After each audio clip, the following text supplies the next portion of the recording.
طالما انت عايش مع انسان نرجسي او انسانة نرجسية، فانت عايش مع انسان موجود ولكن في الاصل هو مش موجود.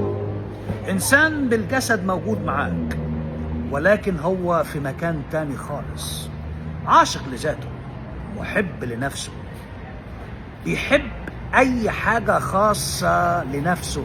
سيبك من العيال، مخلف عيال لكن لا يهتم بيهم خالص. متجوز ولكن خاين، متجوزة خاينة. اعرف تماما ان انت عايش مع نرجسي، فآجلا ام عاجلا هيخونك في علاقة جنسية. كلب جنس، ويا ريتهم اصلا بيعرفوا يعملوا جنس. هم آلات، مفيش عاطفة، ما عندوش اي عاطفة، لكن بيحب يعرف لو راجل الستات الشمال لازم. وده بيحسسه بسعادة، بيحسسه ان هو موجود في الحياة، بيحسسه بنوع ان هو راضي عن ذاته ولن يرضى عن ذاته، سوى ان هو ينتقل من هنا، من دي لدي لدي لدي في علاقات جنسية متعددة. انسان او انسانة عفنة، ريحته نتنة، ريحة السمك المنتن، ريحة الفراخ اللي انت بتحطها في التلاجة وتاريخ الصلاحية انتهت. ده بالظبط هو النرجسي، ولا يبالي بآراء الآخرين لأن هو بيعتبر نفسه فوق الناس. تتكلموا ما بيفهمش في حاجة، ما فيش حاجة بيفهم فيها، بيكلمك في مواضيع تافهة لأن أصلا دماغه كسي. ما فيش أي حاجة في الدماغ سوى مواضيع تافهة ولا ليها أصلا أي تلاتة لازمة في الحياة.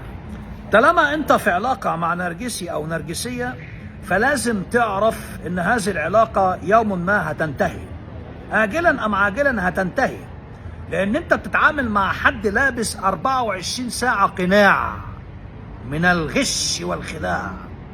بيخش عليك بقصة تانية خالص، بيوقعك في حبه، فهو حرامي سارق المشاعر، بيسرقك في المشاعر.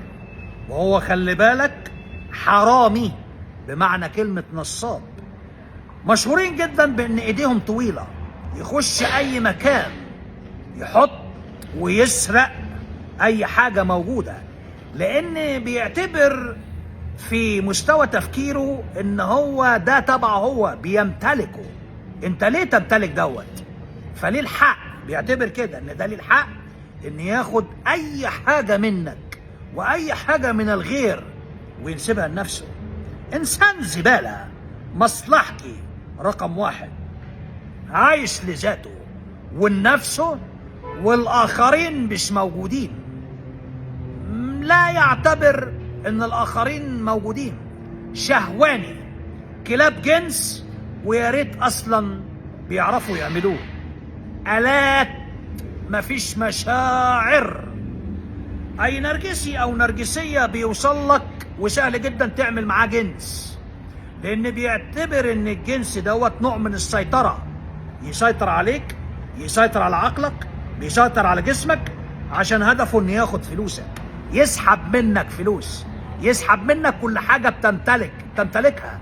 فهو داخل عليك عشان يدمرك، بياخد اللي هو عايزه بعد كده يرميك. ولما بيرميك انت اللي بتتعب نفسيا، وانت اللي بتصاب بالمرض النفسي، وهو بيقعد يضحك عليك. فانت بتتعامل مع اوسخ واحقر شخصية اتوجدت في هذا الكون، وهو الشخصية البلاعة الوسخة التي تدعى اسمها هو النرجسية. عالم وسخة. اوسخ انواع النرجسيين وهو النرجسي الخفي، ده اللي هو بيهتم جدا بشكله ومظهره. لو ست، يا ساتر يا رب، وصاد المراية 20 ساعة.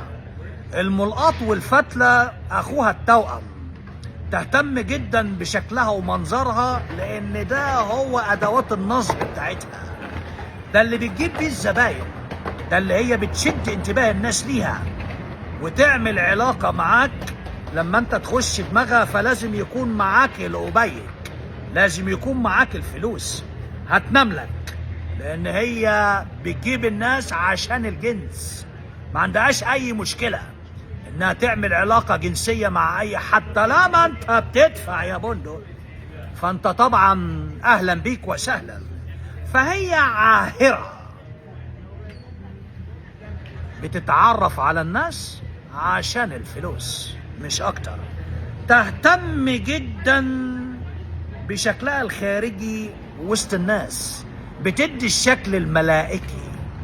اهم حاجة ان شكلها مع الناس يكون الشكل الحلو الجميل اللي بيعرفها اللي بيعاشرها، يعني اللي هو الزنيق، اللي هو اللي بينتج عليها، اللي هي ليها علاقة معاه جنسية، ده اللي بيكون حافظها، وده اللي بيكون علاقتها معاه بيبقى عارف جدا وشها والوجه الحقيقي. ده اللي هو لازم يكون لعيب معاها، يعني ماسك عليها مستندات قانونية ولازم يسجل لها أي حاجة لأنها خاينة.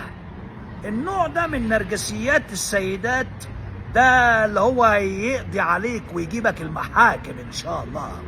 هي بتبقى عارفة، أغلبهم بيكون بتوع محاكم، فهي عارفة اللعبة ونامت مع رجالة كتير، فهي عارفة بتعمل ايه عشان تطلع منك مصلحة. هنا الذكاء، لازم تكون عارف بعلوم وعلم النفس والدارك سايكولوجي، علم النفس الأسود، وتكون أيضا دارس قانون كويس وتعرف ما هو ليك وما عليك، عشان انت اللي تعرف تتعبها.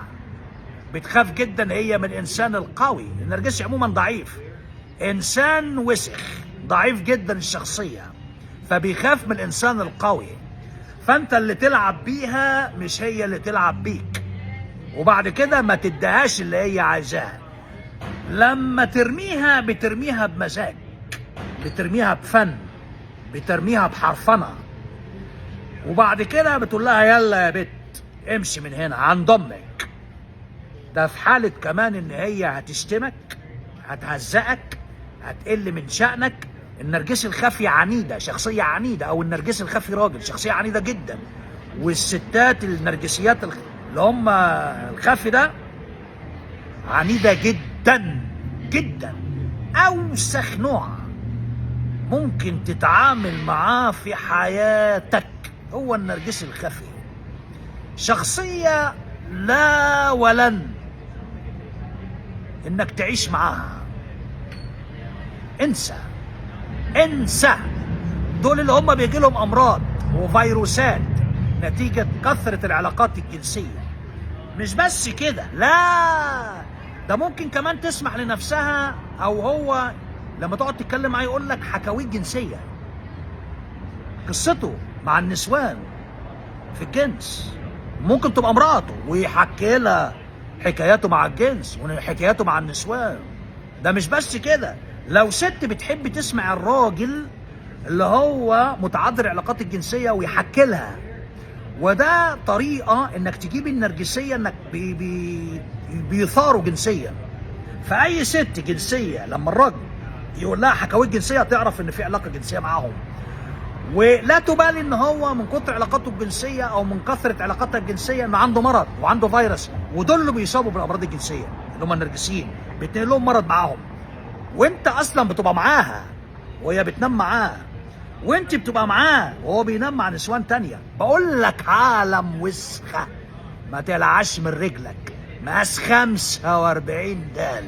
فلازم تخلي بالك على نفسك يا بندق، لان الطريق ده طريق وسخ، عايز واحد ذكي جدا، وعايز واحد دارس جدا، وعايز واحد شخصية قوية جدا، لان انت بتتعامل مش مع ابليس ولا شوشو، انت بتتعامل مع اوسخ كائن حي خلق في هذا الكون. وانا مش فاضي اجيلك اجيب لك شويه كسكس وزلابيا.